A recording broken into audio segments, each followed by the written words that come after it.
दोस्तों स्वागत है आपका यूपीएससी पीएससी एग्जाम मंथन में। आज हम लोग डिस्कस करेंगे 8 तारीख के इंपॉर्टेंट क्वेश्चन एंड आंसर्स। हमारा पहला क्वेश्चन लेड पॉल्यूशन से रिलेटेड है। लेड एक नेचुरली अकरिंग टॉक्सिक मटेरियल है जो कि अर्थ क्रस्ट में मिलता है। साथ ही ये एनवायरमेंटल पॉल्यूशन और कंटामिनेशन अभी बढ़ रहे हैं लेड का, और साथ में ह्यूमन एक्सपोजर भी बढ़ रहे हैं, वैसे हेल्थ इश्यूज भी बढ़ रहे हैं। आपको उसके मेजर कंट्रीब्यूटर्स बताने हैं लेड पॉल्यूशन के। First option is mining, second is paints, third is batteries और motor vehicles, fourth is jewellery, fifth is cosmetics and traditional medicine. इसका सही आंसर है, सारे आंसर इसके सही है। आपको लग रहा है कि ज्वेलरी नहीं है, लेकिन ज्वेलरी में भी लेड कंटामिनेशन होता है, क्योंकि बाकी में तो आप देख सकते हैं, लेकिन ज्वेलरी में भी होता है। इसके मेजर सोर्स है हमारे अर्बन सॉइल वेस्ट हैं, एग्जॉस्ट ऑफ ऑटोमोबाइल्स हैं, चिमनीज हैं, गैसोलीन है, फर्टिलाइजर्स हैं, पेस्टिसाइड्स हैं, मेटल प्लेटिंग है, इफ्लुएंस फ्रॉम स्टोरेज बैटरी इंडस्ट्रीज है, मेल्टिंग एंड स्मेल्टिंग ओर्स भी है, ओर्स हैं। इस टाइप के क्वेश्चन यूपीएससी काफी पूछता है, इसलिए आपको ध्यान रखना है। यही चीज हमने यहाँ पर डिटेल से बता रखा है, आप इसको आराम से बाद में पढ़ सकते हैं। या lead crystal glassware, ammunition, ceramic glazes, jewellery, toys में भी होता है लेड कंटामिनेशन, इसलिए आपको पता होना चाहिए। कॉस्मेटिक्स में भी होता है। लेड पॉल्यूशन पे ऑलरेडी क्वेश्चन आ चुका है यूपीएससी में। आगे बढ़ते हैं। हमारा अगला question United nation human right council से रिलेटेड है। इसका फर्स्ट ऑप्शन है the membership of UNHRC is decided through voting in the General Assembly. Second option is India has never got the membership of UNHRC. इसका सही answer है one only. ये UNHRC में जो है वोटिंग के थ्रू ही elected होते हैं, जनरल असेंबली की वोटिंग होती है तभी मेंबर सेलेक्ट होते हैं। और जहां तक रही बात इंडिया की मेंबरशिप की, इंडिया इसका मेंबर रह चुका है और मेंबर अभी फिलहाल है भी। जैसे इसका जो काम है मेनली, जो इसकी जो का ऑब्जेक्टिव है, ये ह्यूमन राइट्स को प्रोटेक्ट करना है, साथ में पूरे वर्ल्ड ओवर के लिए। और इस वाले में जो है मेंबरशिप 3 साल के लिए मिलती है, और 2 कंसेक्यूटिव मेंबरशिप टर्म्स के बाद आपको रिन्यू नहीं होती है, फिर से आपको वेट करना पड़ता है। इंडिया इसमें लास्ट टाइम जो इलेक्ट हुआ था वो 2019 में 1 जनवरी को इलेक्ट हुआ था। और ये रीजनल सीट्स रीजनली डिवाइडेड होती हैं, जैसे कि आप यहाँ पे देख सकते हैं। आगे बढ़ते हैं। हमारा अगला क्वेश्चन सुनामी रेडी प्रोग्राम से रिलेटेड है। यह हाल ही में न्यूज में था। आपको बताना है कि कौन सी ऑर्गेनाइजेशन इसको चालू किया है। First option is Global Disaster Alerting Coordinating System, second option is UNESCO, third option is World Meteorological Organization, fourth option is International Maritime Organization. इसका सही आंसर है यूनेस्को। आपको नाम देख के लग रहा होगा कि सुनामी एक डिजास्टर है, तो क्या पता ये global Disaster Alerting Coordinating system ने इसको चालू किया है, लेकिन ऐसा नहीं है। यूपीएससी भी इस टाइप से काफी एग्जाम में कंफ्यूज करने के लिए क्वेश्चन पूछता है, इसलिए आपको कई बार ट्रैप में नहीं आना है, और जब तक आपको पता नहीं हो तब उसको अटेम्प्ट नहीं करना चाहिए उस क्वेश्चन को, ऐसे क्वेश्चन को।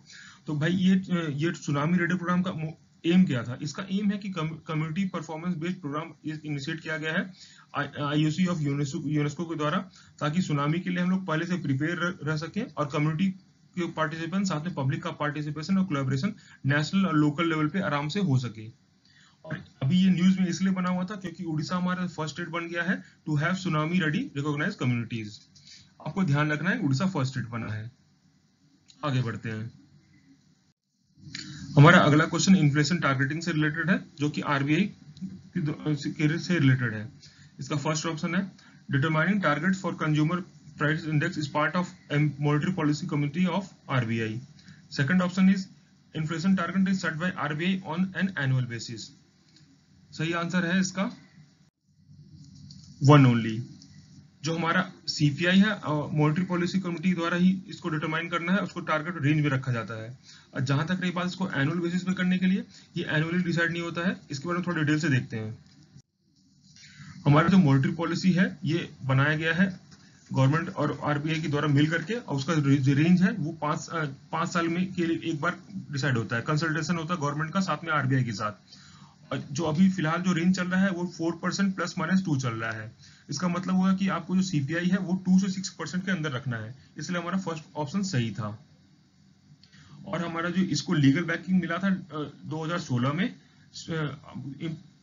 और इसके आप कई सारे मॉनेटरी टूल्स देख सकते हैं जिसके आरबीआई सीपीआई को कंट्रोल करती है, जैसे कि सीआरआर, एसएलआर हो गया, बैंक रेट हो गया, रेपो रेट हो गया, रिवर्स रेपो रेट हो गया, ओपन मार्केट ऑपरेसिंग हो गया, एमएसएफ हो गया। तो ये सब जो बेसिक टर्म्स है ये भी कई बार एग्जाम में पूछे जाते हैं। आगे बढ़ते हैं। हमारा अगला question department for promotion of industry and internal trade से रिलेटेड है। इसके बारे में बताना है ये आईपीआर के लिए क्या क्या काम करता है। तो first option is geographical indication of goods, second option is copyrights, third is semiconductor integrated circuits layout design. सही आंसर है 1, 2 एंड 3। डीपीआईआईटी जो है रिस्पॉन्सिबल होता है सभी ये intellectual property rights related to patents, design, trademarks, GI, copyrights, semiconductor integrated circuit layout and design. ये वाला चीज आपको काफी ध्यान रखना है क्योंकि ये डिफरेंट नाम लग रहा है, इसमें ऐसा कुछ कॉपीराइट से लिंक भी नहीं है, इसलिए आपको ये semiconductor related integrated circuit layout and design ध्यान रखना है। और साथ ही में ये जो डीपीआईआईटी पॉलिसी डिजाइन और इम्प्लीमेंटेशन में गवर्नमेंट की भी हेल्प करता है अपने office of the controller general of patent, design and trademarks के थ्रू। इसका एक और काम है कि अवेयरनेस फैलाना है, साथ ही हमारे जो पॉलिसीज बनते हैं वीपो के साथ या फिर किसी इंटरनेशनल ऑर्गेनाइजेशन के साथ सेम स्टैंडर्ड में मेंटेन करना है। ये किस मिनिस्ट्री के अंदर आता है? तो मिनिस्ट्री इसका है ministry of commerce and industry.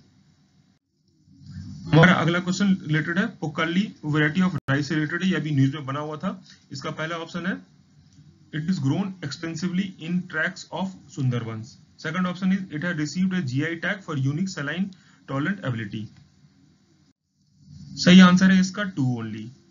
ये सुंदरबन में नहीं होता है, ये काफी पॉपुलर वैरायटी है हमारे केरला का। थोड़ा इसके बारे में देखते हैं।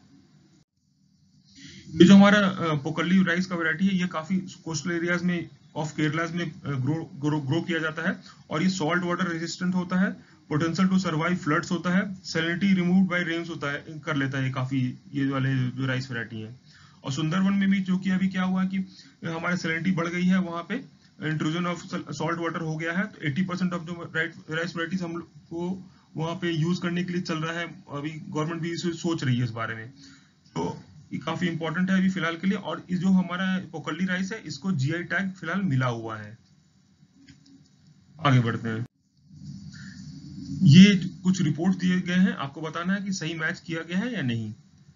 First option is global social mobility index UNESCO द्वारा, इंक्लूसिव डेवलपमेंट इंडेक्स यूएनडीपी द्वारा, ग्लोबल कॉम्पिटिटिवनेस इंडेक्स डब्ल्यूएफ द्वारा, वर्ल्ड इकोनॉमिक फोरम द्वारा। तो इसका सही आंसर बताना है आपको। सही आंसर है 3 ओनली। बाकी सारे रिपोर्ट भी हैं ये डब्ल्यूईएफ द्वारा ही पब्लिश किए जाते हैं, और ये ग्लोबल सोशल मोबिलिटी इंडेक्स भी है ये डब्ल्यूईएफ के द्वारा ही है। हमारा जो दूसरा है इंक्लूसिव डेवलपमेंट इंडेक्स ये भी डब्ल्यूईएफ के द्वारा है। ये सारे जो रिपोर्ट्स हैं ये डब्ल्यूईएफ के द्वारा प्रकाशित किए जाते हैं। और लास्ट ईयर ये क्वेश्चन आया भी था, तो आपको ये रिपोर्ट्स ध्यान रखना है कि कौन कौन से ऑर्गेनाइजेशन पब्लिश करते हैं, जैसे कि वर्ल्ड बैंक द्वारा हो गया या आईएमएफ द्वारा हो गया, डब्ल्यूईएफ द्वारा हो गया, यूएन कैट द्वारा हो गया। आगे बढ़ते हैं। हमारा आज का लास्ट क्वेश्चन है वो सीएजी से रिलेटेड है। हाल ही में हमारे नए सीएजी अपॉइंट हुए हैं, तो आपको बताना है ये सीएजी हमारे कॉन्स्टिट्यूशन के कौन से पार्ट में आता है। Part 5, part 7, part 8, part 6। सही आंसर है इसका पार्ट 5। थोड़ा देखते हैं इसके बारे में। अभी हाल ही में हमारे जो नए सीएजी अपॉइंट हुए हैं उनका नाम है जीसी मुर्मू। ये जम्मू एंड कश्मीर के लेफ्टिनेंट गवर्नर थे पहले। और जो हमारा सीएजी है ये चैप्टर 5 के अंतर्गत आता है, चैप्टर पार्ट 5 के। और सीएजी का जो है कॉन्स्टिट्यूशन में आर्टिकल की जो रेंज है 148 से लेकर 151 तक है।